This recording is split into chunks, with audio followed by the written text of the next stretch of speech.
Star news Marathi, नवे पाऊल नवी दिशा। भाळवणी जिल्हा परिषद गटात वारं फिरलं। भाजपची जोरदार मुसंडी। नितीनराजे जाधव, आकाश माने यांना मतदारांचा उत्स्फूर्त प्रतिसाद। आमदार गोपीचंद पडळकर काय म्हणाले? आज जिल्हा परिषद निवडणुकीच्या निमित्तानं भाळवणी जिल्हा परिषद गट, भाळवणी पंचायत समिती गट आणि अळसंद पंचायत समिती गट, भाळवणी जिल्हा परिषद गटातून नितीन जाधव, अळसंद पंचायत समिती गटातून माननीय आकाश माने आणि भाळवणी पंचायत समिती गटातून मोहन नाना धनवडे हे भाजपच्या चिन्हावरती निवडणूक लढवत आहेत। तुम्हा सर्वांना विनंती करण्यासाठी भाजपचे नेते माननीय वैभव दादा, व्यासपीठावरती उपस्थित माननीय संग्राम माने, ओबीसी मोर्चाचे जिल्ह्याचे अध्यक्ष राजूभाऊ जानकर, माणिक काका, आनंदराव काका पाटील, विलासराव काका पाटील, व्यासपीठावरती उपस्थित या गावच्या माजी सरपंच माननीय जाधव काकी, अन्य सर्व मान्यवर, कुलकर्णीताई आहेत, भाजपाचे वेगवेगळ्या गावचे सरपंच, उपसरपंच, भाजपाचे सर्व संघटनाचे पदाधिकारी आणि ज्यांच्या जीवावरती भाजपा 1,00,000% तिन्हीच्या तिन्ही सीटा निवडून येणार आहेत, असे तुम्ही सर्व वडीलधारी मंडळी, युवा मित्र आणि माझ्या माता भगिनी, जिल्हा परिषदची निवडणूक 4 वर्ष उशिरा होते। 2017च्या 17 फेब्रुवारीला निवडणूक झाली होती।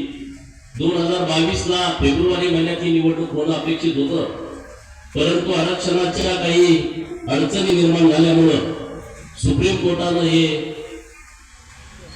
इलेक्शन पुढे ढकलत 2026चा फेब्रुवारी आलाय। 4 वर्षाचा प्रदीर्घ गॅप या निवडणुकांच्या मध्ये राहिलाय।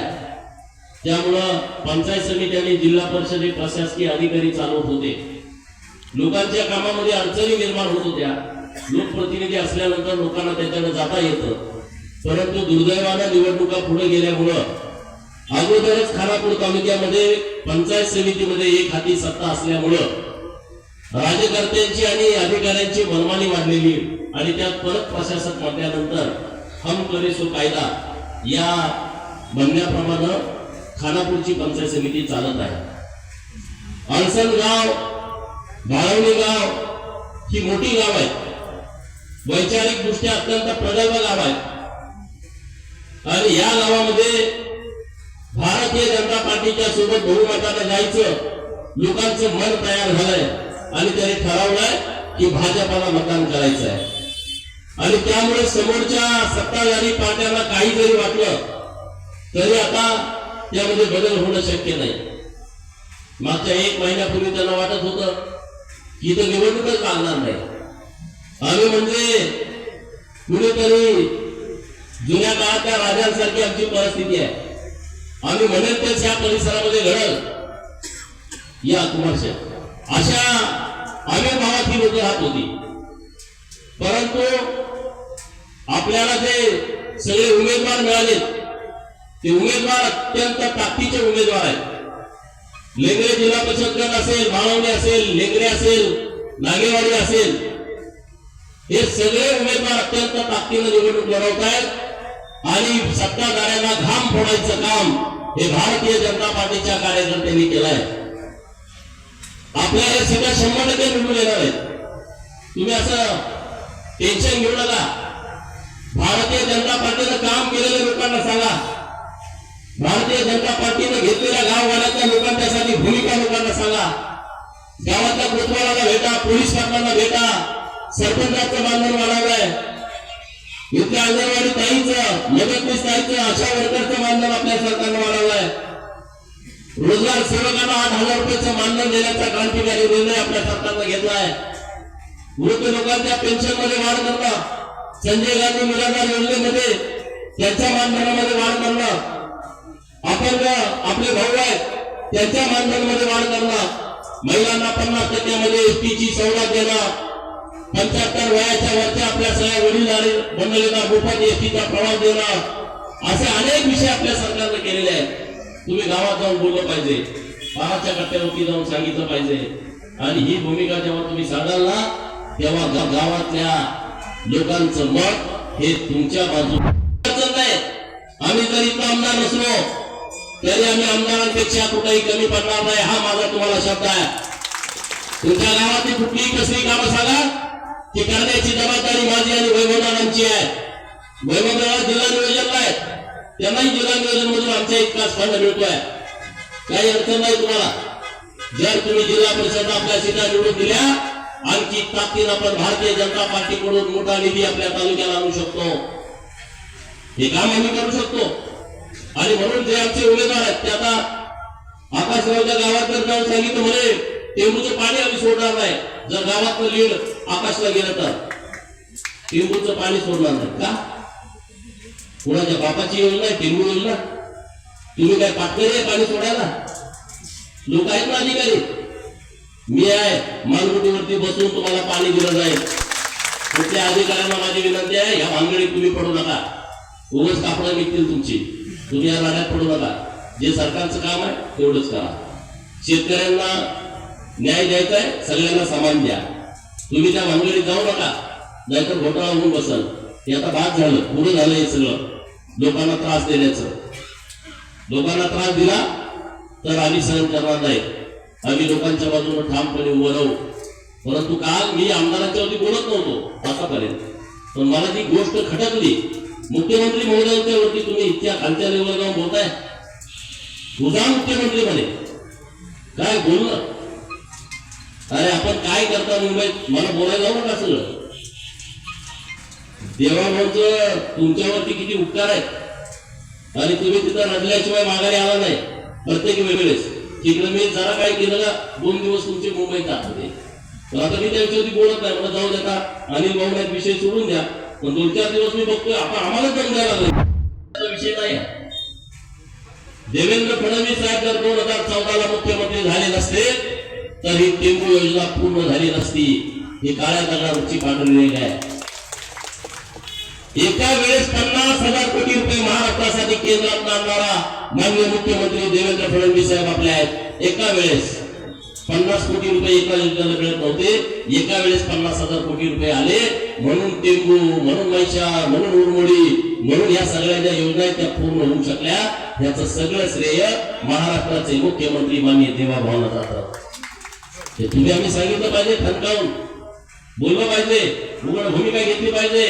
घाबरू नका तुम्ही. गोपीचंद पळकर तुमच्या बरोबर ठामपणे उभा आहे. तुमच्या केसाला पण धक्का लागणार नाही. तुमच्यावरती कुठली खोटी केस होणार नाही. आम्ही त्यांना फार असं नरतोय प्रत्येक विषयामध्ये. त्यांची जुनी सवय आहे पोलीस प्रशासनाचा गैरवापर करणं, पोलीस कॉन्स्टेबल वापरणं, हवालदार वापरणं, PSI वापरणं, एपीआय वापरणं, PI वापरणं, तहसीलदार वापरणं, नायब तहसीलदार वापरणं, सर्कल वापरणं, तलाठी वापरणं. वायरमनला सुद्धा फोन नव्हते. हे असल्या खालच्या लेवलची लोक आहेत. त्या आमदाराचं काम नाही वायरमनला जाऊन द्यायचं. आपला पण काही पेपर नसतो ना. सत्तेचा माग चांगला नसतो.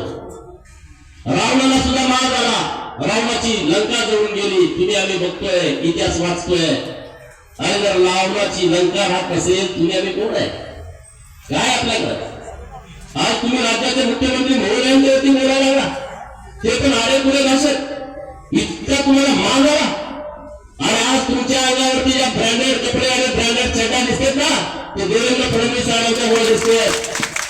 2019ला तुम्ही जर माणसात आला नसताना, आज तुम्हाला राजकारणामध्ये कोणी विचारलं, पण कुत्रे विचारलं नसतं. हे फक्त देवेंद्र फडणवीस साहेबांच्यामुळे झालं. तुम्ही त्यांच्याबद्दल आरे पुढे बोलता काल? आमच्याकडे मुख्यमंत्री आपली क्षमता काय, आपली लायकी काय? आपण आपल्या लेवलला बोललं पाहिजे. मला काय मारायचं, मी माझ्या लेवलला बोललं पाहिजे. तुम्ही त्यांच्यावरती रचना लागला. म्हणजे मी सगळ्या पार्ट्या चालवतो. मला उभाटा पण चालवतो, शपथचा राष्ट्रवादी पण चालवतो, अपचा राष्ट्रवादी पण चालवतो, आणि परत बोलत भाजप पण मी चालवतो. अरे आपण एवढे आहोत.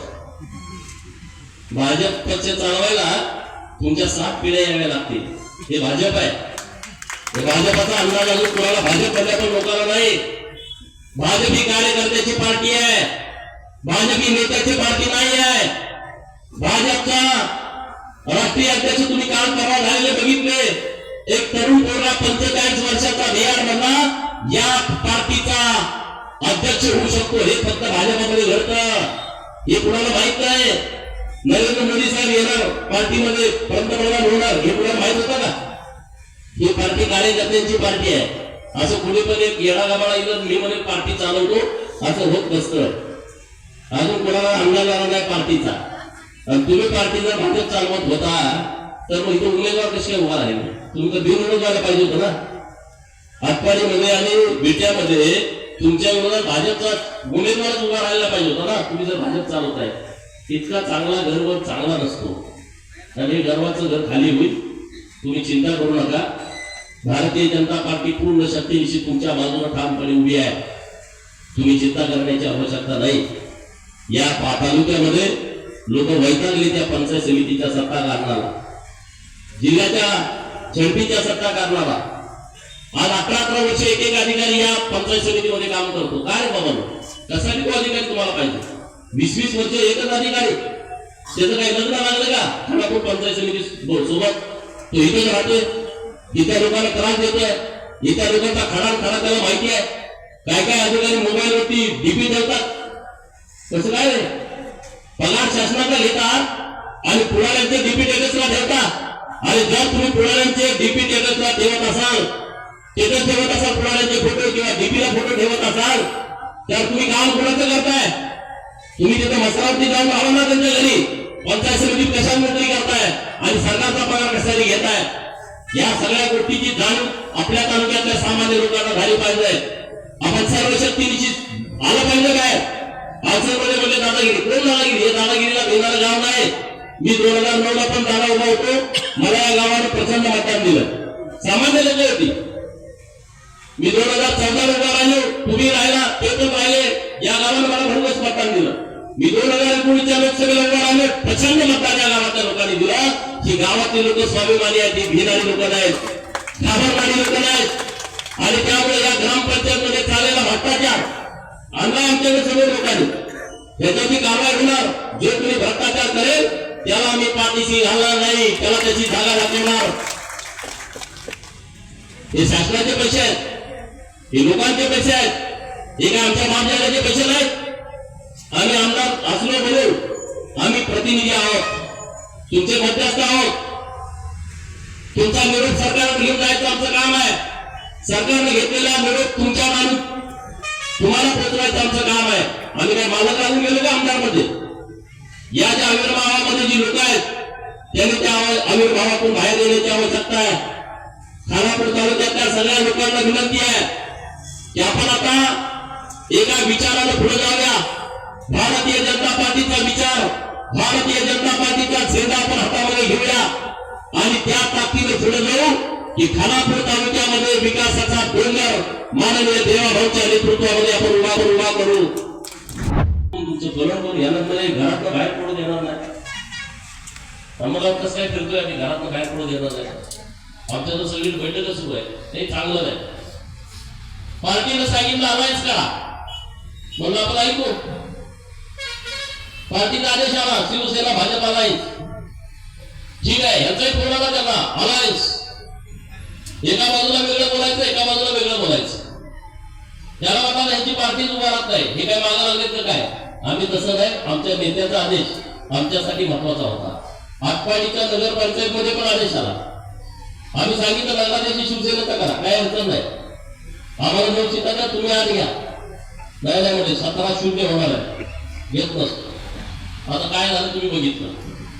ही सगळी परिस्थिती असली आहे. त्यामुळं आपल्याला राजकारण हे चांगल्या विचाराचं करायचं आहे, चांगल्या शक्तीतनं आपल्याला पुढे जायचं आहे. आणि अडचण परिसरातल्या भाळवणीच्या गावाला पण लोकांना विनंती आहे. मोठं गाव आहे. आता हे माणिक काकाचं आणि रामराव दादांच्या दोन्ही मुलांचं पण या निवडणुकीच्या संदर्भात मिटलंय. मी त्या दोघांचं पण मनापासून आभार व्यक्त करतो, अभिनंदन करतो. माणिक काका आमचे ज्येष्ठ नेते आहेत, त्यांचा सन्मान राखून नवीन आलेले आमचे पाटील बंधू यांच्याही स्वाभिमानाला धक्का न लागेल अशा पद्धतीने आपण सगळे पुढे जाऊ. कुमारशेठ आलेले आहेत पंचायत समितीला, ते अत्यंत प्रभावी इच्छुक होते, रागाला पण आले होते. त्यांना वैभव दादांनी आम्ही विनंती केली, रागाला येऊ नका, आपल्याला निवडणूक लढायची आहे, आपल्याला पुढे जायचं आहे. आणि त्यामुळे आता चिंचणी गावात ताई आहे, तुम्ही आहे, सगळेजण गावागावातले लोक एक होऊन आपले हे उमेदवार निवडून आणा. करंजे जिल्हा परिषदचा गटचा पण आपला उमेदवार खूप चांगला आहे, सुनील दादा खंडारे, अत्यंत ताकदीने ते निवडणूक लढवत आहे. तानाजी पाटील बोलवडीतून आणि शिवाजीराव माने तलाठी अण्णासाहेब रिटायर, ते करंजे पंचायत समिती गणातून निवडणूक लढवत आहेत. आता मी लेंगरे गटातून आलो, नागेवाडी गटातून आलो, तिकडे पण चांगल्या पद्धतीने निवडणूक सुरू आहे. आणि त्यामुळे तुम्हाला माझी विनंती आहे की आपण भाजपच्या सोबत राहा. चंद्रकांत दादा माननीय मुख्यमंत्री साहेब हे तुमच्या सोबत ठामपणे उभे आहेत. काही चिंता करू नका, काही काळजी करू नका, कुणाच्याही दादागिरीला भीक घालू नका. ते काही करणार नाही. त्यांचं कुठंपर्यंत जातं, पोलीस स्टेशन, खोटी केस, उतार्यात फेरफार, मधनं रस्ता काढणे, वाटा बंद करणे, ह्याच्या पलीकडे त्यांचं राजकारण गेल्या 40 वर्षात गेलेलं आहे. दुसरं त्यांच्याकडे कुठला अजेंडा नाही. अॅट्रॉसिटी दाखल करणे, ज्याचं डोकं फोडलंय त्याच्यावरच केस घालणे, ज्याचं ज्यानं फोडलंय त्याचा सत्कार करणे, हा त्यांचा राजकारणाचा अजेंडा आहे. तो आपल्यासाठी नवीन नाही आहे. आणि तो सगळे अजेंडे त्यांचे आम्ही मोडायला लागलोय. कुठंच आम्ही कमी पडत नाही. आपल्या बरोबर असणाऱ्या एका कार्यकर्त्यानं सांगावं की आम्ही भाजप सोबत आलो म्हणून माझ्यावरती अन्याय झाला, आम्ही म्हणे ते ऐकले, असं होतच नाही. आम्ही ठोसाच ठोसा, शहरात सव असेल, कुठलीही काही लढाई करायला आम्ही तयार आहोत कार्यकर्त्यांच्यासाठी. आमचं तर वैयक्तिक काहीच नाही, कार्यकर्त्यांच्यासाठी आम्ही ताकदीनं सोबत आहे. एवढंच या निमित्तानं बोलतो. कमळ चिन्ह समोरचं बटन दाबून आपल्या तिन्ही उमेदवारांना भरघोस मतांनी तुम्ही निवडून द्यावं. जय हिंद, जय महाराष्ट्र. आपल्या परिसरातील लेटेस्ट बातम्या पाहण्यासाठी स्टार न्यूज मराठी यूट्यूब चॅनलला आत्ताच सबस्क्राईब करा